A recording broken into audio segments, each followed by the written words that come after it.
Cette compagnie aérienne à bas prix a ouvert le ciel à tous, offrant des destinations populaires à moindre coût. Spirit était au sommet, mais maintenant elle s'effondre et pourrait disparaître. Que s'est-il passé? Dans cet épisode de The Infographics Show, nous expliquons pourquoi Spirit Airlines échoue. Les vacances semblent idéales jusqu'à ce qu'on voit le prix des billets d'avion. Voyager aux États-Unis présente toujours des inconvénients. Une famille de 4 personnes qui prend l'avion pour sa destination pourrait facilement finir par payer bien plus de 1000 € avant même de sortir l'argent de poche. Spirit Airlines, à l'origine petite entreprise de transport routier et de vols charter, offrait des forfaits de voyage bon marché vers des destinations populaires comme Atlantic City et Las Vegas. Mais en 1992, la compagnie, alors connue sous le nom de Charter One, a acheté son premier avion à réaction et a commencé à proposer des vols vers des destinations locales dans le nord-est. Un an après, elle s'est implantée en Floride puis a opéré dans tout le pays. Et son modèle était simple, des vols abordables, accessibles aux consommateurs moyens. Cette compagnie aérienne à bas prix ne s'est distinguée que plus tard, grâce à un seul homme. Spirit Airlines a eu un décollage difficile. En 1994, des instructions erronées aux agents de voyage ont entraîné un surbooking massif. Environ 1400 passagers ont vu leur vol annulé, obligeant la compagnie à acheter des billets chez la concurrence. Et puis, en 2000, la compagnie a été reconnue coupable d'avoir enfreint la réglementation fédérale concernant sa signalisation et a été condamnée à une amende de 67 000 € par le gouvernement. Malgré cela, elle a continué à se développer, car de nombreuses personnes ayant besoin d'une option de vol plus abordable sont devenues attachées à la marque.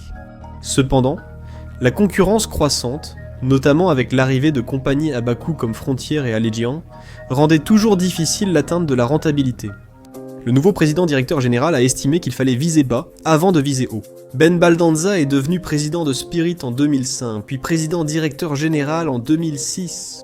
Pendant la décennie suivante, Spirit deviendrait une opération menée par un seul homme, supervisant la transformation totale du modèle économique de l'entreprise. Il proposait de tester la baisse maximale des tarifs. Cela les transformerait d'une compagnie à bas coût en une compagnie à très bas coût, proposant des vols vers des destinations à travers le pays à un prix plus proche de celui d'un bus Greyhound. À première vue, cela semblait impossible. Mais Baldanza pensait qu'il suffisait simplement de réduire suffisamment les coûts. Allegiant allait adopter le même modèle économique, et la vérité derrière cela deviendrait évidente. Des prix imbattables impliquaient un service minimal, ce qui ne convenait pas à tous, mais restait une option pratique. Pour ceux qui ne pouvaient vraiment pas se permettre une autre option, l'avion du dernier recours ne semblait peut-être pas être un concept attrayant. Baldanza avait compris le potentiel de ce marché, et les affaires ont vite prospéré. Mais ces bas prix avaient un revers. La compagnie Spirit Airlines était peut-être populaire, mais elle n'était pas du tout appréciée. Peu après l'arrivée de Baldanza, la compagnie est vite devenue l'une des plus détestées au monde, réputée pour son service jugé exécrable. Vous pourriez penser que cela condamnerait une entreprise. La réputation auprès des clients est généralement essentielle au succès d'une entreprise, mais pas ici. En fait, la plupart des clients pensaient simplement « on en a pour son argent ». L'expérience avec les esprits faisait partie des économies, mais elle n'était parfois pas à la hauteur de leur réputation. Spirit Airlines était parfois incroyablement bon marché, avec des vols à travers le pays souvent annoncés à moins de 100, et quand ils disent sans fioriture, ils le pensent vraiment. Des choses qui sont considérées comme basiques sur d'autres vols sont facturées en supplément. Ici, c'est snacks et demi-gobelets de soda servis pendant votre vol sur Spirit. Proposés uniquement si vous payez le tarif GoComfy avant l'embarquement. Les bagages enregistrés sont maintenant payants sur la plupart des avions. Cependant, Spirit facture également des frais pour votre bagage à main, une pratique que ces compagnies concurrentes à très bas prix ont également adoptée. Cela signifie que vous n'avez droit qu'à un seul objet personnel, tel qu'un sac à main ou un sac à dos. Ainsi, si un voyageur d'affaires pressé peut s'en sortir, la plupart des vacanciers devront payer avant même de s'asseoir. L'un des plus gros tracas dans un avion aujourd'hui, c'est de s'assurer que vous puissiez vous asseoir à côté de votre proche. C'est d'autant plus important avec des enfants. Chez Spirit, le tarif économique attribue simplement votre siège au hasard, et il y a un supplément si vous voulez choisir un siège spécifique. Cela signifie que la plupart des vols Spirit finiront par coûter beaucoup plus cher que le prix initial du billet, surtout si vous prenez un vol plus long à travers le pays. Ce choc des prix a valu à la compagnie une réputation de piège à clics, même si vous atteigniez votre destination. Un inconvénient du plan de Spirit Airlines est que le tarif le plus bas impose des vols non remboursables et non modifiables. Si vous dormez trop, êtes retardé à la Transportation Security Administration, ou avez une urgence familiale avant vos vacances, vous n'avez tout simplement pas de chance. Non seulement vous devez assumer le coût de votre billet initial, mais vous devez aussi réserver un tout nouveau vol à vos propres frais. Cette rigidité faisait de Spirit un choix discutable pour beaucoup de personnes inquiètes des imprévus. Mais rater son vol, c'est généralement de votre faute. Le principal problème de Spirit n'était pas celui-ci. Leur pire crise de relations publiques a eu lieu en 2012 lorsqu'un ancien combattant de Floride a dû annuler son billet pour Atlantic City. Spirit a refusé de rembourser son billet, conformément à sa politique. Mais cette fois, l'affaire a fait la une nationale. L'homme était en phase terminale et son médecin lui avait déconseillé de prendre l'avion. L'indignation des groupes de vétérans s'est vite propagée, suivie de menaces de boycott. Spirit a finalement remboursé le vol de l'homme, présenté des excuses et fait un don au projet Wounded Warrior. C'était un triste exemple de l'impact catastrophique des politiques rigides de Spirit. Spirit ciblait aussi autre chose que les passagers. Elle vendait des billets pas chers et opérait avec un budget très limité. Et pendant les premières années de son existence, elle a fait d'importantes coupes dans ses frais généraux. Cela incluait informer des centaines de pilotes et membres d'équipage en 2008 de leur licenciement ou mutation. Après plus d'1 an de négociations, la compagnie aérienne s'est retrouvée en difficulté avec le principal syndicat de pilotes mondial. Les pilotes ont fait grève, immobilisant la flotte de Spirit Airlines. Après 3 jours de grève, les vols ont repris 6 jours plus tard. Mais cela a porté un sérieux coup à la réputation de Spirit auprès des observateurs du monde du travail. Mais cela ne signifiait pas que la compagnie était tirée d'affaire avec ses employés ou ses passagers.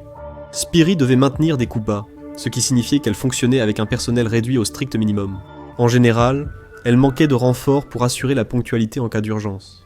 Ainsi, si un pilote était malade, inapte, ou si un avion avait un problème, le vol était simplement annulé. Ce jour-là, des milliers de personnes ont vu leur plan chamboulé. Les vols annulés ou retardés posent souvent problème aux compagnies aériennes, notamment à cause de la météo. Mais Spirit s'est constamment classée bonne dernière en matière de ponctualité pendant une grande partie des années 2000 et du début des années 2010, et cela a probablement tué l'entreprise, non ?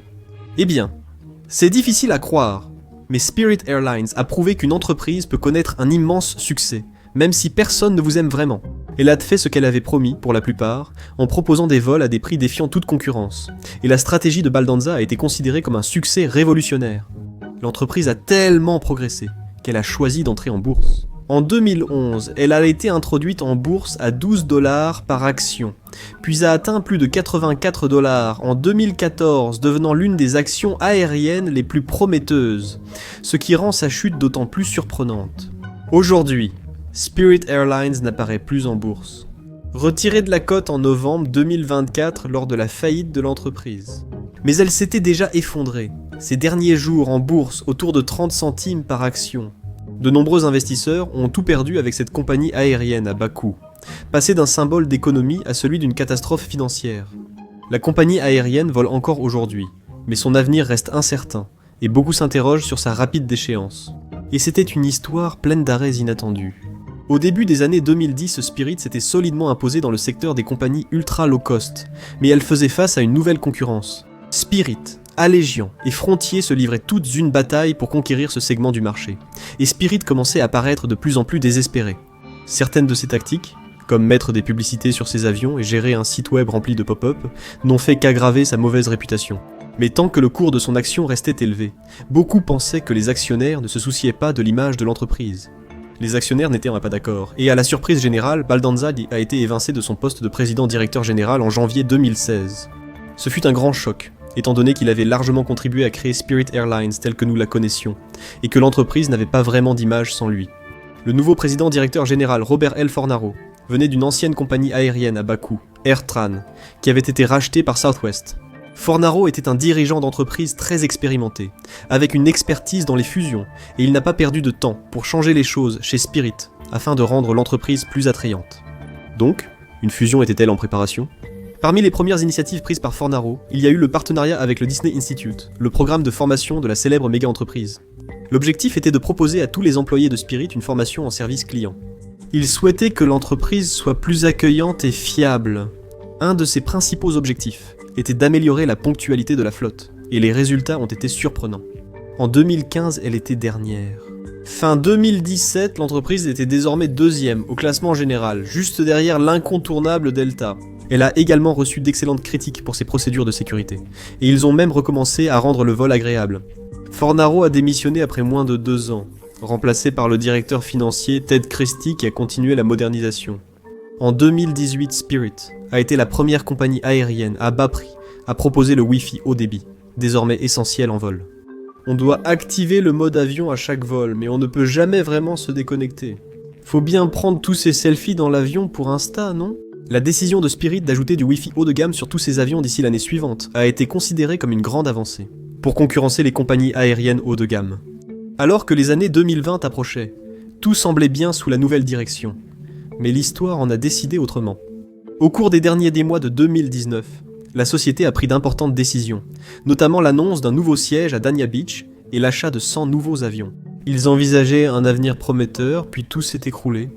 La pandémie de Covid-19 a stoppé les voyages de loisirs et provoqué l'effondrement du trafic aérien mondial. Seuls les voyages essentiels et urgents étaient en avion. Pendant des mois, la plupart des frontières étaient fermées, et toutes les compagnies aériennes ont été durement touchées. La situation financière de Spirit était très précaire. L'entreprise, avec une faible marge bénéficiaire, a vite rencontré de grandes difficultés. Elle a reçu 334 millions d'aides fédérales, le gouvernement tentant d'éviter la faillite des grandes entreprises. Cela leur a permis de payer les salaires de leurs employés pendant les 6 premiers mois de la pandémie, mais ils ont rapidement dû mettre jusqu'à 30 de leurs employés en congé. Personne n'a échappé à l'impact du virus, et l'entreprise s'est rapidement retrouvée dans l'actualité pour de mauvaises raisons. Après le décès d'un passager du Covid sur un vol Spirit, la compagnie a subi de vives critiques publiques, parce que la compagnie aérienne ne savait pas qu'il y avait une personne infectée à bord et n'a pas alerté les passagers. Pour survivre, Spirit avait besoin d'aide. En 2022, son action était au plus bas. Il ne restait qu'à attendre un sauveur, ou la faillite de l'entreprise. Malgré la reprise des vols et la disparition du Covid des actualités, l'entreprise restait en difficulté financière. En février, Frontier Airlines a tenté de racheter toute l'entreprise. Les deux semblaient un peu bien assortis en apparence, ayant tous deux des modèles économiques similaires, et Frontier étant dans une situation financière plus saine. L'accord, combinant 28 milliards en liquidités et actions, créerait la 5e plus grande compagnie aérienne du pays s'il était conclu. Mais cela n'a finalement pas eu lieu.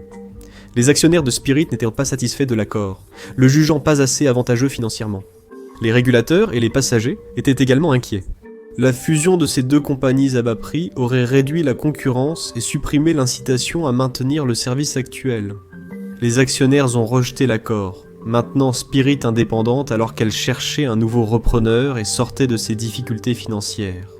De plus, une opération plus importante se préparait. 2 mois après l'offre initiale de Frontier, JetBlue est intervenu et a fait une offre bien plus importante, équivalente à 36 milliards. JetBlue était un prétendant d'un tout autre genre. Compagnie aérienne. Milieu de gamme, Spirit est réputée pour ses tarifs abordables et prestations correctes. Elle permettrait à JetBlue de se renforcer dans le secteur low cost, capable de rivaliser avec les grandes compagnies traditionnelles comme United et Delta. Mais de vives inquiétudes existaient aussi, surtout du gouvernement. Spirit redoutait de s'allier à JetBlue, craignant des poursuites pour atteinte à la concurrence. Le gouvernement redoutait que ce partenariat augmente les prix pour les clients. Rapidement, la fusion s'est retrouvée devant les tribunaux.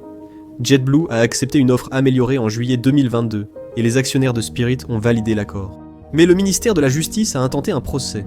Et, en janvier 2024, un tribunal a statué que l'accord violerait les lois antitrust. Cela a semblé être le coup fatal pour Spirit, l'action ayant chuté de près de moitié en quelques jours. Nul ne savait combien de temps la société tiendrait financièrement, et la réponse fut « pas longtemps ». Spirit Airlines a fait faillite en novembre 2024, provoquant la chute de son action. La compagnie voulait poursuivre ses activités pendant sa restructuration, mais a été radiée de la bourse de New York. Malgré la situation, elle a refusé une nouvelle offre de rachat de Frontier et est sortie de faillite en mars 2025. Mais ce n'était pas la fin. En août, elle a déclaré manquer d'argent et risquer la fermeture. Un second dépôt de bilan ce mois-là, suivi de nombreux congés sans solde pour les agents de bord et de vols réduits, a laissé penser à beaucoup que la fin était proche. L'avenir repose sur les épaules d'un seul homme. Ted Christie est resté discret depuis qu'il a pris la direction en tant que président-directeur général juste avant que tout s'effondre pour l'entreprise. Mais à ce stade, le vétéran de l'aviation affrontait une crise financière et devait faire d'importantes coupes pour redevenir rentable. Mais Spirit Airlines avait des options limitées car sa marque repose essentiellement sur une chose, les coûts bas. D'autres entreprises compenseraient un déficit en augmentant les tarifs. Cela pourrait supprimer la seule raison pour laquelle les gens choisissent Spirit. Cela a peut-être été impossible, car il a démissionné en avril 2025 et un conseil de dirigeants l'a remplacé par intérim. En attendant un nouveau président directeur général si besoin, Spirit pourrait échouer à cause de son succès. Spirit a rapidement décollé grâce à un modèle économique unique, créant une compagnie aérienne sans fioritures et rendant les voyages plus abordables. Si ce modèle échoue, il sera peut-être impossible de se réinventer. Pourtant, cela donne à Spirit une position solide sur le marché. L'histoire de l'aviation est jonchée de noms comme Continental et Pan Am qui ont dominé avant de disparaître dans l'histoire. Spirit pourrait aussi devenir un fantôme. Voulez-vous découvrir le côté sombre des cieux hostiles ? Découvrez la loi étrange qui rend les vols aux États-Unis insupportables, ou regardez plutôt cette vidéo.